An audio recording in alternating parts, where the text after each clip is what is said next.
మొదటిసారి చంద్రబాబుని కలిసారట జగన్. ఎలక్షన్స్ ఫలితాల తర్వాత నారా చంద్రబాబు నాయుడు సీఎం అయ్యాక మొదటిసారి ఆయన్ని కలిసినట్టుగా తెలుస్తోంది. ప్రస్తుతం నారా చంద్రబాబు నాయుడు స్నేహపూరితమైనటువంటి వాతావరణంలో ఉండాలని కక్ష సాధింపు చర్యలతో రాగద్వేషాలకు అతీతంగా అయితే పరిపాలన కొనసాగించాలని అనుకుంటున్నారు.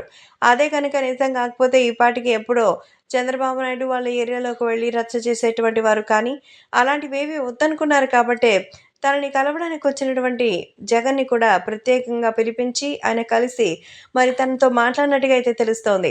సో, నారా చంద్రబాబు నాయుడుతో పార్టీ ఆఫీస్‌లోనే జగన్మోహన్ రెడ్డి మాట్లాడారట.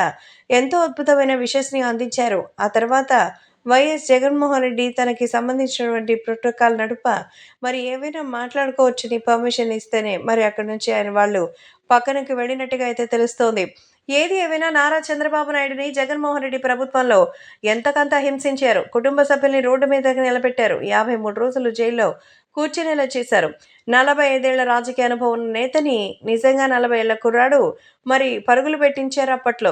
అయితే ఆయన తప్పు అనేది నిరూపించలేకపోయారు కాబట్టే బయటకొచ్చేశారు.